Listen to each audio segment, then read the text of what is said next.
আসসালামু আলাইকুম রহমতুল্লাহ। আজকে আপনাদের সাথে ঘরে থাকা স্বল্প উপকরণ দিয়ে পারফেক্ট রেস্টুরেন্ট স্টাইলের গ্রিল এর রেসিপি শেয়ার করব। আশা করি ভিডিওটি আপনাদের ভালো লাগবে। না টেনে সম্পূর্ণ ভিডিওটি দেখবেন। সাধারণত আমার বাসার লোকরা বাইরের খাবার খেতে তেমন একটা পছন্দ করে না, এর জন্য আমি সব ধরনের খাবার বাসায় তৈরি করার চেষ্টা করি। আমি এখানে ৮ পিস গ্রিল তৈরি করব। এই ৮ পিস গ্রিলে যে যে মশলা যাবে: আদা বাটা ১ চামচ, রসুন বাটা ১ চামচ, জিরা বাটা ১ চামচ, লাল মরিচের গুঁড়া ১ চামচ, ধনিয়ার গুঁড়া ১ চামচ, ২ চামচ সয়া সস, স্বাদ মতো লবণ দিয়ে আমি সুন্দর করে মাংসের গায়ে মশলাটা মেখে নিব। এখানে আমি ২ চামচ কাবাব মশলাও অ্যাড করব। আমার বাসায় তান্দুরি মশলা ছিল না, এর জন্য আমি কাবাব মশলা দিয়েছিলাম। এবং ১ চামচ দিব গরম মশলার গুঁড়া আর ২ চামচ টমেটো সস। আর একটা লেবুর অর্ধেক চিপে আমি আগেই মুরগির মধ্যে দিয়ে দিয়েছিলাম, ওটা আপনাদের সাথে শেয়ার করতে ভুলে গেছি। আমি এই সব উপকরণগুলো সুন্দর করে মুরগির মাংসের সাথে মিক্সড করে নিব। আপনারা হয়তো খেয়াল করে দেখতে পারবেন আমি মুরগির মাংসের গাটা খুব সুন্দর করে কেচে নিয়েছি, যাতে সব মশলা মুরগির মাংসের মধ্যে পারফেক্টলি ঢোকে।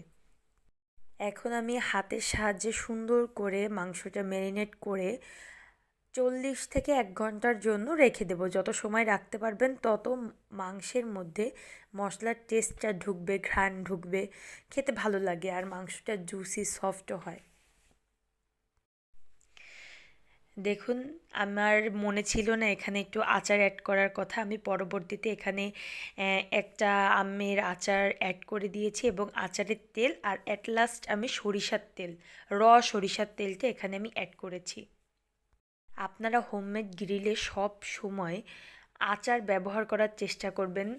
হয়তো জলপাই নয়তো জলপাই কোনোটা না থাকলে আপনারা তেঁতুলের কাঠ দেওয়ার চেষ্টা করবেন। তেঁতুল দিলেও ওই সরিষার তেল দেওয়ার পর একটা আচারি আচারি ঘেরান আসে, আর আচারি স্মেল না আসলে গ্রিল নান খাচ্ছি তা মনে হয় না। এখন এটা ম্যারিনেট করে রেখে দেবো আমি। ম্যারিনেট হয়ে যাওয়ার পর আমি চুলার উপরে একটা কড়াই বসে মিডিয়াম টু লো আছে, একদম কমও না বেশিও না, মিডিয়াম টু লো আছে, আমি আস্তে আস্তে গ্রিলগুলো ভেজে নিব। মানে আমি আপনাদের সাথে শেয়ার করতেই ভুলে যাই। দেখেন, আমি ভিডিও ক্যামেরা অফ করা অবস্থায় অর্ধেক গ্রিল ভেজে ফেলি। আপনারা খেয়াল করলে দেখতে পারবেন আমি এখানে কিন্তু গ্রিলের গা দিয়ে এক্সট্রা মশলাটা ছাড়িয়ে তারপরে ভাজছি।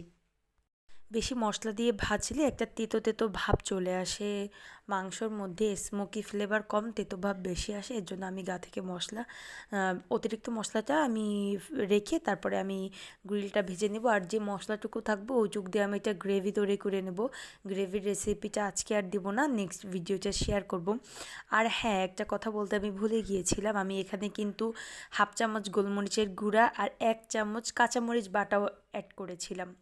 দেখুন, আপনাদের সাথে গল্প করতে করতে আমরা প্লেট সাজিয়ে খেতেও বসে গেছি। এখানে সবচেয়ে বড় মেহমান হচ্ছে গিয়ে আনাস। ও কিছু খেতে পারে না, বাট সবার প্লেট নিয়ে টানাটানি করে। ওকে দেখে মাশাল্লাহ বলতে ভুলবেন না। আল্লাহ হাফেজ।